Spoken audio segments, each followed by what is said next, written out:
Today we have the final running back tier list here in Madden 23. I feel like it was only right to, put a ribbon on the Madden 23 season. So I'm going to be dropping a final tier list for all of the tier list series I've been making throughout the year. But instead of making these videos like a 15 to 20 minute long video, I'm just going to talk about the top 5 cards at each position to end the year. Obviously, the running backs are going to be a little bit different because I still believe these guys are just still a step above even these golden tickets, which is crazy to think about because, they're not golden tickets or even cards that came out after or during golden tickets. They came out with the rest of the cards that are on this tier list, which is just insane to me. But let's talk about the top 5 running backs. I guess top 7, right? Because 1 and 2 are Cordell and Gus. But let's get started here at number 5. Coming in at number 5, we have the rookie premier Jahmyr Gibbs, and obviously rookie premier is the last promo that isn't finished yet. So if there is still more running backs that come out, they obviously won't be on this tier list. But Ultimate Legends is done, golden tickets are done, and this is the last going promo still in Madden 23. But yeah, Jahmyr Gibbs, 99 speed, he's 200 pounds, 5'11". But what I like about this card the most is the fact that he gets variety for his 0 AP ability. So obviously, when it comes to endgame Madden, I've been doing these tier lists for like 3 years probably at this point.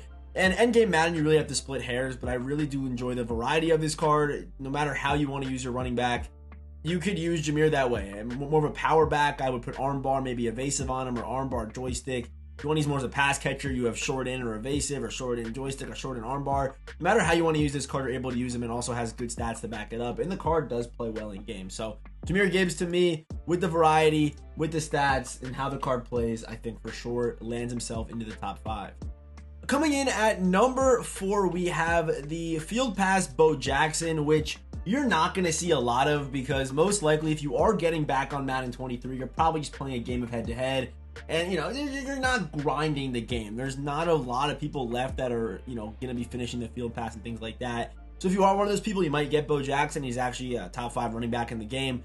Good stats, and kind of the same thing as Gibbs, where he has variety for his 0 AP abilities, which is also really nice. You have 2 0 APs, kind of like a golden ticket, but unfortunately, I will use a lot of these cards before I make tier list and talk about them. That's just how, the structure of my channel works. I do gameplays, use the new cards, and I'm able to rate them. I have a pretty good feel of how cards work. So with this Bo Jackson card, I'm basing it off how his previous cards have played. He gets good variety and 2 0 AP abilities, good pass catching stats as well. So to me, Bo Jackson has to be top 5 just based on how his previous cards play and him getting 2 0 APs, and the stats are obviously good too. So yeah, Bo Jackson without question in the top 5 at number 4. So at number 3, we have Earl Campbell. I haven't really, like a lot of you guys, I haven't really been playing this game too much.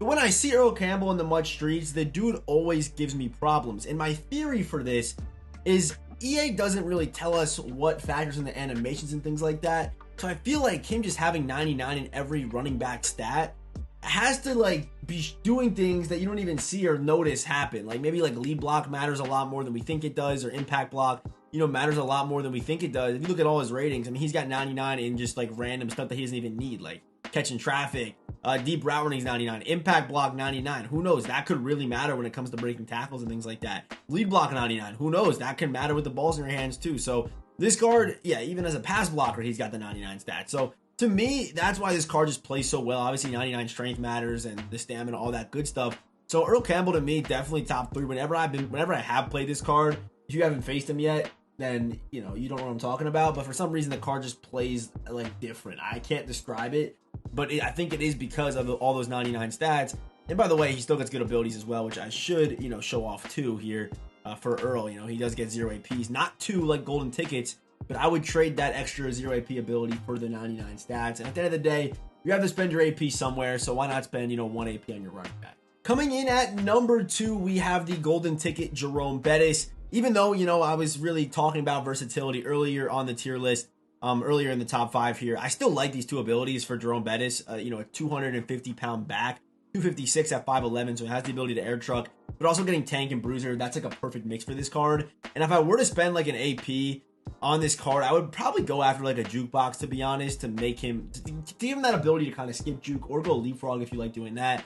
Obviously, leapfrog was patched from previous Maddens, but I like for the the 1 AP setup of bruiser, tank, and jukebox. It's a pretty solid setup to me. So Jerome Bettis, 250 with these stats. You know, as long as you have that strat card that gives +2 speed on every team, 99 speed, 99 acceleration. So the only hole would be as a pass catcher. But as a running back, I love Jerome Bettis' card, and his previous cards played well for me this year, and I'm sure, you know, that card is no different. And of course, in that number 1 spot, I have Daniel Falele. This one's a no-brainer. I think he's like the only card I would maybe debate putting into S+ tier on this tier list. But, you know, 380, 6'8" with 98 speed, 99 acceleration. I wouldn't even care what the rest of the stats say. I still think he's a top tier running back in this game. And you see how juiced they made his receiving stats even. Like I said, like a 97 short route running, 91 mid, and he also does have short and elite. So, you know, normally having good route running is nice, but you also need that ability to really get separation against man coverage and zone and things like that, and like match. So having short in, big W, then having bruiser for the better truck and stuff from animation is also really nice. So I like this card. Probably would go like short in, bruiser, maybe throw him a jukebox. I like skip juking. Maybe you does he even get joystick? He should get joystick somewhere. No joystick on this guy. Oh, there's joystick, 1 AP. So you can really run whatever you want on Falele. And like I said, he's probably the only card I would debate putting up into S+ tier. He's like the only guy because he's 380, 6'8". Like he's like a complete unicorn.